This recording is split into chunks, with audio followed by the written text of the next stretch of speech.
May 6th, 1937, 7:25 p.m. The Hindenburg floats 200 feet above Lakehurst Naval Air Station in New Jersey. Inside, 97 passengers and crew are preparing to land after a 3-day journey across the Atlantic. Some are writing final postcards, others gather their luggage. A few stand at the windows, waving to the crowd below. In less than 1 minute, 36 of them will be dead. But what were those final hours actually like? What did passengers experience before the Hindenburg became history's most infamous airship disaster? This is the story of the last flight, minute by minute, moment by moment, until everything went wrong. May 3rd, 1937, 8:15 p.m., Frankfurt, Germany. The Hindenburg lifts off for its first transatlantic crossing of the season. At 804 feet long, nearly the length of 3 football fields, it's the largest aircraft ever built. The pride of Nazi Germany, a floating luxury hotel carrying 36 passengers and 61 crew members. The passenger list reads like a who's who of 1930s society. There's Nelson Morris, a wealthy Chicago businessman, Margaret Mather returning from her honeymoon, Joseph Speer, an acrobat who'd been performing in Europe, and Hermann Daner, traveling with his wife and 3 children, the youngest just 5 years old. The crossing should take approximately 60 hours. Passengers pay $400 for a one-way ticket, equivalent to $8,000 today. For that price, they get something impossible on any airplane of the era: luxury.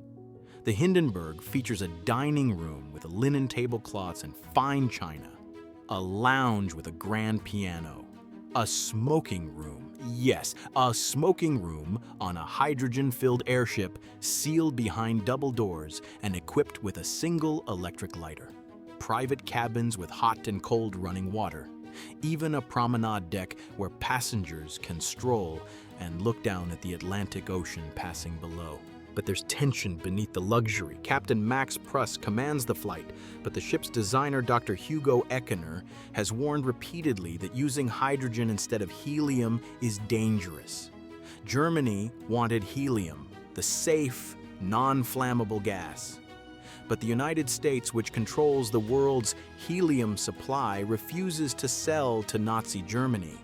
So the Hindenburg flies on 7 million cubic feet of hydrogen, the most flammable gas known to science. Everyone aboard knows this, but they trust German engineering. The Hindenburg has made 62 successful flights. It's carried over 3,000 passengers without a single injury.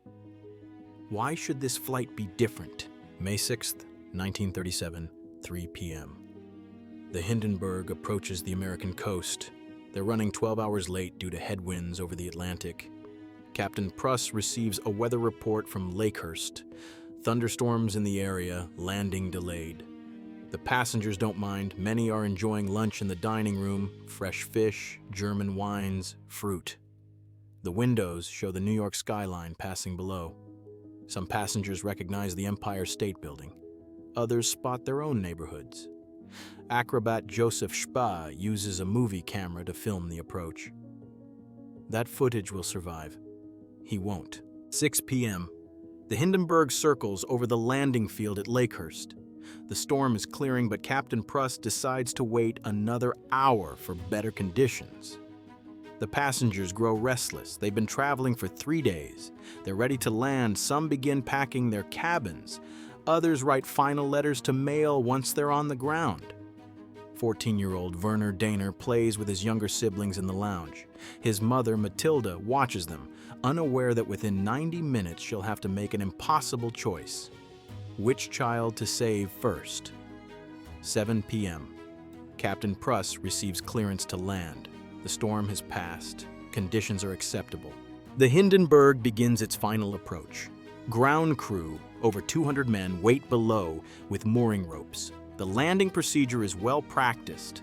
The ship drops ballast water to adjust altitude. Crew members prepare the mooring lines. Passengers crowd the windows for their first glimpse of America. Some are returning home. Others are visiting for the first time. None of them know they're in the final minutes of the airship age. 7:21 p.m. The Hindenburg reaches the mooring mast. The ground crew grabs the forward landing ropes. Everything is routine. Everything is normal. The ship is nearly secured.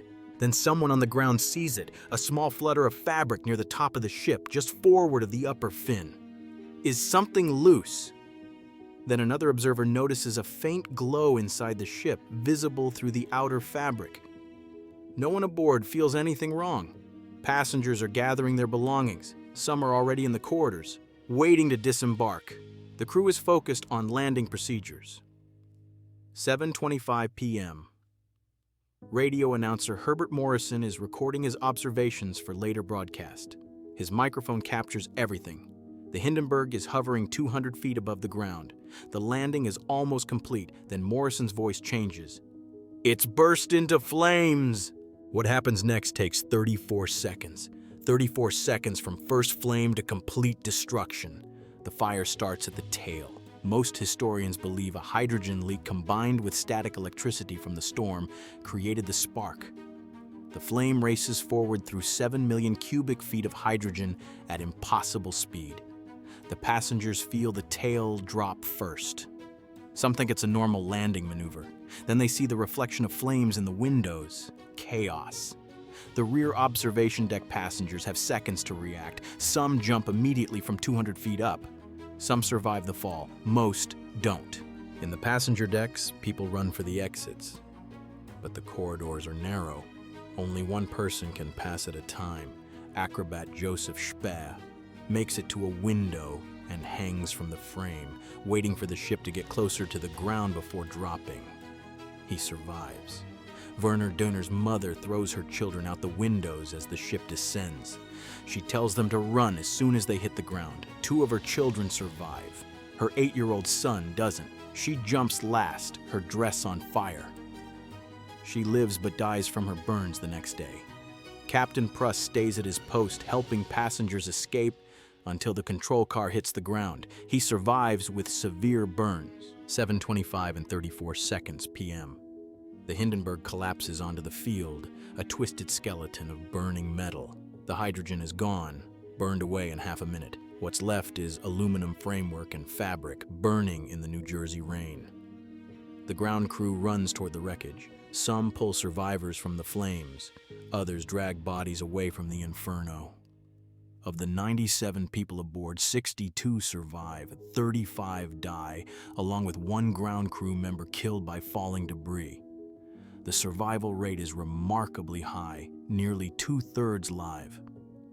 But the disaster destroys public confidence in airship travel instantly and completely. Herbert Morrison's recording is broadcast the next day. His voice breaking with emotion as he describes the disaster becomes one of the most famous pieces of audio in history. Oh, the humanity! The phrase enters the language as shorthand for catastrophic loss. Newspaper photographs show the Hindenburg as a fireball. The images are seared into public consciousness. The question everyone asks, what caused it? The official investigation concludes it was an accident, a hydrogen leak ignited by static electricity. But other theories persist. Sabotage, lightning, a deliberate bomb. Some witnesses claim they saw a flash on the ship's skin before the internal fire started. The debate continues to this day. What's certain is the impact. The Hindenburg wasn't just a transportation disaster. It was the death of an entire industry. Airship travel, which had seemed like the future of transatlantic flight, ended that evening in 34 seconds. The Graf Zeppelin, the Hindenburg's sister ship, made one final flight and was scrapped. Plans for larger, more luxurious airships were abandoned.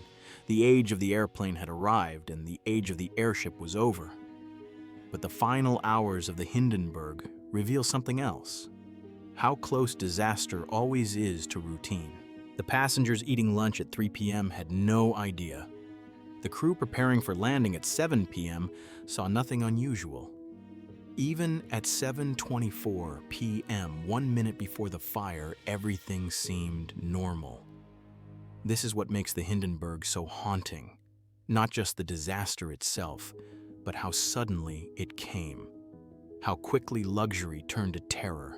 How routine became catastrophe in the time it takes to say a sentence. 36 people died, 62 survived, and the final flight of the Hindenburg became the moment when humanity learned that some technologies, no matter how impressive, are too dangerous to use. The hydrogen that lifted the ship also destroyed it, and in those final hours, no one saw it coming.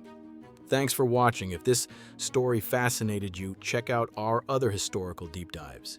Hit like, subscribe, and let us know in the comments. Do you think it was an accident or something else? We'll see you in the next video.